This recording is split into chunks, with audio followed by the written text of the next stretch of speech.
Carrie Ann, Yes, when is the best time to fight cancer?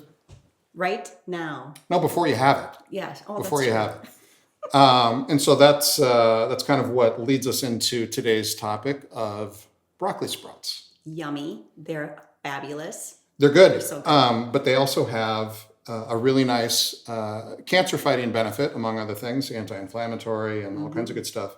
But broccoli sprouts, actually the entire cruciferous family, has a chemical hidden within it called sulforaphane, which you can look up, Google. But it has some really powerful anti-cancer properties to it. We eat it. I feed it to our dogs. It's really it is a superfood. What you need to do, all plants kind of have their own defense mechanisms, whether it's from bugs eating them or whatnot, but they need to try and survive. But like us, they can't get up and start running away. So these particular plants, I'm pointing down in the sink, which probably doesn't make sense. I have sprouts in a jar. I'll get to that in a minute. But these broccoli sprouts, don't spill it. I just did a minute ago. Wet sleeves. Broccoli sprouts in particular have one of the highest percentages of sulforaphane in them. The way to extract it seems a little odd. You have to actually damage all of the cell structures in the plant itself for the plant to actually release the sulforaphane. That's where it gets a little bit difficult because typically we do that through mastication, through chewing, but we're terrible chewers. We're not like cows out in the field, unfortunately. Or fortunately. No. So another way to do that effectively is to freeze the broccoli sprouts, which is what we started doing. We would grow our own sprouts in these mason jars. Not freeze dry. I'm not there yet.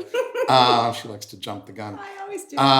So you can either freeze the sprouts, which is one way of doing it. The downside is as soon as you take the sprouts out of the freezer, they start to thaw and become wet, and that actually dissipates the sulforaphane level in and it. they're not that fabulous. It's not pleasant to eat frozen sprouts, but that is one way to do it. Another way to do that is to heat it, and my numbers may be off a little bit, but I believe you have to heat it to like 168 degrees, but just for 10 minutes. And the only way I thought of doing, I've not actually done it, but the only way I thought of doing that is with the sous vide method, like in cooking. Yeah. Because you can get the proper temperature and time, but again, too much work. So we are lucky enough to have purchased here on the homestead, a freeze dryer. And there's studies done on that as well. Freeze drying works really well, apparently, like 3x, 4x the amount of sulforaphane in the broccoli sprouts. And they And they're amazing. yeah, they're really good. So good. They're so good. When you freeze dry something, you really need to kind of keep it. You need to keep it dry, and you need to keep it airtight. So we're using these little mason jars with a little lid on it. We could probably put a link to those online somewhere here for you guys if you're interested in that. And the flavor of this version is amazing. It's They're really good. just They have so kind of good. like a peppery, sprinkle them on salads and whatnot. Yeah. Just eat them. And they're Yeah, so healthy. so we just buy them off of Amazon, actually. You can get them a number of different places. Make sure you're getting organic, non-GMO sprouts, so look for that when you're buying them. We can put links to all this stuff, but this is what I use. Seeds are tiny, and because of the size of our trays, these are the size of the trays that go into the freeze dryer. 1 half-gallon jar for us it equals 1 tray. So I do 5 jars at a time when I do it. And once they go into the freeze dryer, Super tiny. the sprouts take about 24, 26 hours start to finish for the freeze dryer to go through its cycle. So we start with, for a half-gallon jar like this, obviously adjust it down if you're just using quart-sized jars. For a half-gallon jar, I use a 1/4 cup of seeds, and then I just add water to it. Ideally, don't use tap water if you're in the city. We're on a well here, so I just run water right out of the tap. And so I just want to get the seeds wet. I'll leave them sit and soak overnight. The first night, I might do this mid-afternoon and just leave it sit all night. Then in the morning, I will dump them out. I love these lids. I got these off Amazon as well. I like them because they have the little plastic things on top, so I can sit them down upside down if I want to, and they'll drain out. but it's got a screen on here so the seeds don't come up. Makes it really easy to do this, and everyone should be doing it. Grow your sprouts. Anyone can do it. Yeah, I mean, you're far better off even doing it without the freeze drying. Broccoli sprouts just on their own have sulforaphane. When you start chewing them and damaging the cells, you're still getting sulforaphane. So still very worth it if you're not going to freeze it or don't have a freeze dryer. That's totally fine. We're just trying to maximize the benefit. This is what, 4 days of growth right here? No, 5? that's probably 6 days. 6 days. These are about ready to harvest now. So put the seeds in the water, leave it sit overnight, and then you want to keep it dark. Broccoli seeds need to be kept dark for a day or two, well, a couple days, I guess, as they begin to sprout. All I do, I actually picked up just this little bin here off of. Actually, I got it from Costco, I think. And I'll just put these. I'll put 5 jars in my bin, and I'll just cover it with a dish towel. And just leave it sit for the first couple days. Every morning, every night. Again, I love these lids because I'll just come and rinse them. So I'll just add some water right now. I just have these soaking. So I can just dump the water out. Once these are all empty, I'll just put them back in the tray here. It's amazing. Once they've sprouted, I put them over in the window so they get a little bit of sun, get some of the good chlorophyll going in there. This is about ready to harvest. That's about how much I will get out of a jar. Isn't that incredible? It comes from a 1/4 cup of this to that. And the total amount of time will be 1 week, basically. Roughly. I just kind of watch it and see how it goes. But so then I'll take it from here. I will wash them off to get all the seed hulls off. I just don't want to eat those necessarily. You can, totally fine. I just don't.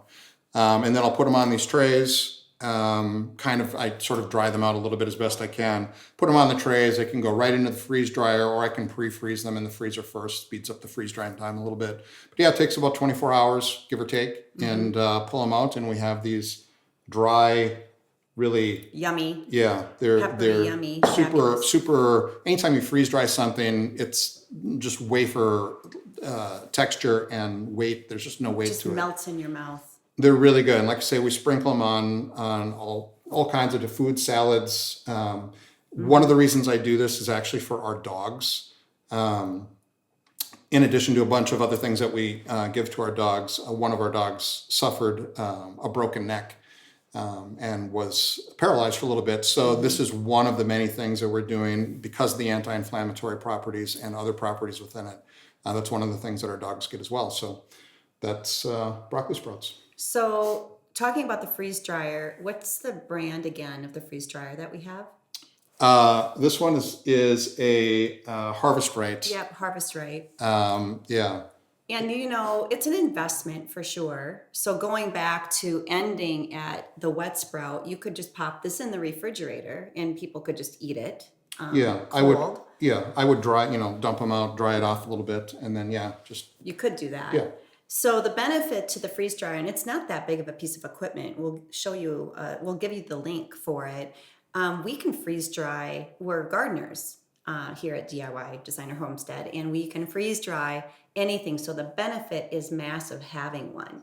So total investment in on this pays for itself literally so quickly. Depending on the size, there are somewhere, I don't know right now, the low end probably around $2,000 to say like $5,000 give or take, depending on this. There's 3 different sizes I think available now of those. So what do you all freeze dry beyond the sprouts? So it's easier to say what you can't freeze dry. You can't freeze dry something that's high fat, high oils in it. So certain meats may be a little bit suspect. One of the main reasons we got it is because we have so many chickens laying eggs.